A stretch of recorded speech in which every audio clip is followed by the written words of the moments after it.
السلام عليكم ومرحبا بكم مجددا في قناتي. معكم رحمة كوك. اليوم راح ندير معاكم وصفة هذا المقرود ولا مقروط المقلة ولا المقيرط، كل واحد كيفاش يسموه. اليوم راح نعطيكم الوصفة تاعو بلي ديتاي وبالأسرار باش ينجح لكم ويجيكم مرمل ومعسل ويتفتت في اليد. خلينا مع بعض نبداو الوصفة. اول حاجة جبتها هي 3 كيلات نتاع سميد يكون متوسط، نوعية جيدة. ديروا النوعيه اللي تصلح لكم وتستقل لكم، البركه ولا على حسب السميد اللي تحبوه. كيلت بهذه الكيله، زدت لها نص كيله نتاع فرينه وراح نصفيها كذلك. اختاروا الكيله اللي تحبوها، انا هذا الكاس دار لي خير وبركه. من بعد جبت لهنا هذا المسحوق اللي هو مسحوق ماء الزهر، عوضوه في بلاصه لافاني. راح ندير منه مغرف صغيره، راح يعطي طعم روعه ويعزز نكهه ماء الزهر في المقروط تاعنا ويغطي على نكهه السمن. زدت كذلك مغرف صغيره نتاع الملح ضروري في المقروط باش ما يجيناش صامت. راح نخلط المكونات الجافه مع بعض. من بعد نجيب الكيله تاعي نفسها، راح نكيل بها كيله ناقصه 2 صباع نتاع سمن يكون ذايب وبارد، خليوه يبرد باش تقدروا تستخدموه. شوفوا معايا الكيله ما عمرتهاش كامل، نقصت منها حوالي 2 صباع كما راكم تشوفوا. راح نكملها بالزيت، زيت نباتي عادي.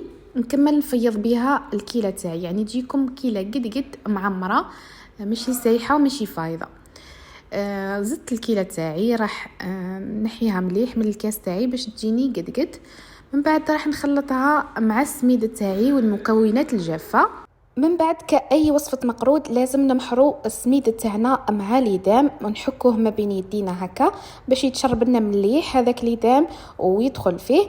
نفوتوا عليه عدة مرات هكا كما راكم تشوفوا، نكرروا هذه العملية مرة ولا 2. من بعد نخليو السميد تاعنا يتشرب، ماشي شرط يبات في الليدام تاعو عادي، هذا راح نخدموه في نهارو. وما طولوش نتوما تمحروا شوية برك وحبسوا. من بعد هنا جبت الحشوة تاعي اللي هي غرس يكون طري، انا فورته باش يزيد يطرالي. درت له شويه قرفه، شويه جلجلان محمص ومرحي وشويه نتاع سمن، وراح نشمخو بشويه نتاع ما زهر برك ونعجنو مليح حتى نتحصل على انفاس تكون طريه. ما ديروهش يابس بزاف، لازم تتحصلوا على فاغس تكون طريه.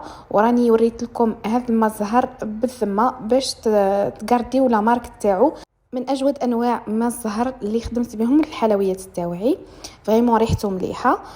تقدروا تخدموا به في عده انواع اخرى تاع حلويات. هذه هي العجينه تاعنا تاع الغرس، هكا لازم تكون طريه. نخليها بجيه. من بعد نجي نشمخ السميد تاعي بعد ما ريح شويه. هنا عندي كاس فيه نص ماء دافي، ونكمل النص اللي بقى لي بالماء الزهر اللي وريته لكم تاع القصبه، هذا الازرق يعني نوعيه جيده. ونبدا نرش السميد تاعي بعد ما ارتاح شويه. قلت لكم ماشي شرط يبات في الليدام تاعو، هذا راح نخدمه في نهارو بس حاجه سهله وخفيفه. دات لي من ساعه ونص باش حضرته وعسلته وكلش. راح نرش ونبدا نخلط باطراف الاصابع تاعي، ما نخلطش بالكف تاعي باش ما نعجنهاش، كي نعجنها راح تجي يابسه. نرش ونخلط باطراف الاصابع كيما راكم تشوفوا. ما ديروش الكميه كامله تاع الماء، هنا راح يدي لكم حوالي من نص كيلة الى كيلة غير ربع نتاع الماء على حسب السميد تاعكم، حتى تحصلوا على عجينه كيما راكم تشوفوا تكون متماسكه، ما تكونش جاريه بزاف، ما تكونش طريه بزاف عفوا، تكون شاده روحها باش من بعد كي تقليوه ما يتحلكمش. تحبوا ترشوا بالطرف وتخدموا، ولا ديروا كيما انا درت كميه صغيره رشيتها كامل. من بعد راح نخدم بها ونشوفها اذا احتاجت، اذا نشفت لي مع السخانه وكلش نزيد نرشها شويه ونكمل نخدم بها عادي. هنا راح نشكل البودان تاعي، حكمت كميه نتاع العجينه تاعي راكم تشوفوا فيها راهي شاده روحها متماسكه، ماهيش مبلوله بزاف، بس هذا تاع المقله ما يحبش الماء بزاف. من بعد راح يتفتح لكم وينحل. هنا شكلت بوده ولا حربوش، راح ندير فيه فجوه من النص ونطلع شغل جدران على الحواف باش الحشو تاعي ما يخرج ليش كيما راكم تشوفوا. هنا بالذمه خليت لكم الفيديو طويل باش تديو جميع الاسرار تاعها. من بعد جبت الحشوه تاعي اللي هي غرس، راح نديرها كذلك حربوش، ما يكونش خشين بزاف. ركزوا معايا، الحشوه ما لازمش تكون بزاف، سينو راح من بعد يتفلق لكم في المقله، يعني تفتح لكم وتشقق لكم الحبه ويتفت لكم ويخسر لكم كامل. ديروا كميه ما تكونش بزاف تاع الغرس، سيرتو الغرس. ديروا حربوش يكون صغير برك، ما تعمروهش بزاف. والعجين كما قلت لكم ما يكونش مبلول بزاف هكا. هذا من سر من الاسرار باش ما يتفتح لكمش في المقله. من بعد طلعوا هذوك الجدران، غلقوا. اذا لقيتوا طرف ناقص تاع الغرس غطيوه باش من بعد ما ينحلكمش، يعني الغرس هذاك كامل يكون مغطي. ولاحظوا معايا الطريقه اللي راني ندير فيها، مشيوا الغرس تاعكم ولظوه باش يخرج كامل هذاك الهواء، يعني بالكف تاعكم قرصوا هذاك الحربوش ومشيوا الغرس تاعكم باش يمشي لكم مع كامل الحربوش تاعكم، ولظوه مليح باش يخرج هذاك الهواء، باش من بعد الحبات تاعكم ما تتحلش وما تتفلكش. لهنا راح نروليه شويه ونلظ من ذاك باش يمشي لي الغرس ويخرج الهواء. نتمنى تكونوا فهمتوني، طريقه راي واضحه في الفيديو. لهنا راح نقطعه على زوج باش يساعدني في الخدمه ونخدمها آليز، يعني نقدر نتحكم في الحربوش تاعي على حساب يدي. لهنا شوفوا معايا الحشو ماهوش معمر بزاف، مي درت كميه يعني لاباس بها، حتى كي تذوقوا الغرس تقدروا تذوقوه. لهنا راح نكمل نحل الحربوش تاعي على حساب السمك تاعي. انا اخترت ندير الحبات يكونوا صغار، يعني درت مقيرط ماشي مقروطات. نتوما على حساب الحجم اللي تحبوه نتوما، اذا درتوا حبات كبار راح ينجح لكم بنفس الوصفه، ما تخافوش. لهنا رطبت البودان تاعي ودرته بالسمك اللي نحبه. انا قلت لكم درت حبات صغار فقط. قطعت الحبه الاولى، شوفوا معايا شحال صغيره ومتحوفه. هذه الحبه الاولى راح نكيل عليها باقي الحبات، هذه طريقه للمبتدئات. ومن بعد راح تمشي يدكم مع الوقت، تمشي يدكم وديروا كامل الحبات كيف كيف. راح نكمل قطع الحبات كامل، من بعد راح نوري لكم كيفاش تفينيوهم. كملت البودان الثاني تاعي وراح نقطعه. لهنا ما درتش حبه كيلت عليها، خدمت غير بيدي. من بعد راح نخبط شويه على الحواف باش يتسقموا الحبات في الحواف، ونحكم كل حبه هكا، نحاول نسقمها شويه، نمسحها شويه على الجناب مع الرخامه تاعي ولا طاوله العمل باش تتسقم وتشد انفورم.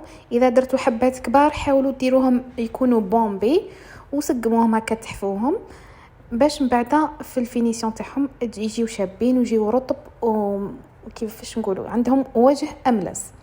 هنا بعد ما كملت كامل الكميه تاعي قطعتها وجدتها كامل، نروح لعمليه القلي.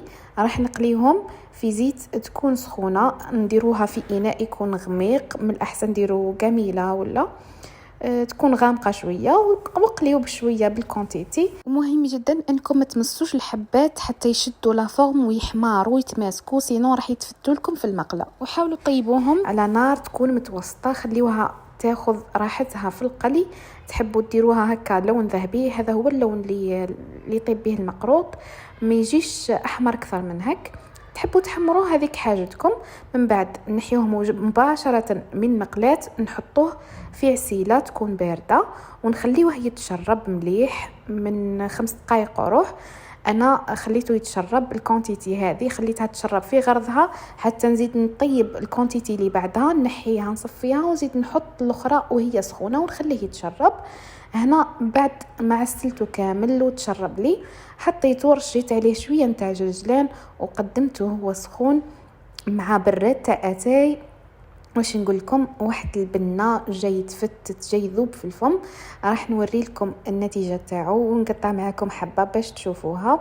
فريمون يعني من انجح الوصفات اللي جربتهم في المقروط تاع المقله ولا المقيرط، بلا بياض بيض بلا والو. راكم شفتوا معايا المقادير، حوايج سهله بزاف وتعطيكم نتيجه روعه. شوفوا معايا شحال راه هشيش ويذوب ذوبان في الفم، روعه جنبسس ومشرب عسل للقلب. جربوا الوصفه هذه وما حش تندموا عليها، سيرتو المبتدئات. هذه كانت وصفتنا النهار اليوم. اذا اول مره تزوروا قناتي ما تنسوش تشتركوا فيها وتفعلوا الجرس باش يلحقكم كل جديد، وما تنسوش تخليوا لي جيم وتعليق، وخليوا لي الوصفات اللي تحبوا تشوفوها منا وجاي، وما تنسوش تشاركوا الوصفه مع اصدقائكم. وشكرا على المشاهده والسلام.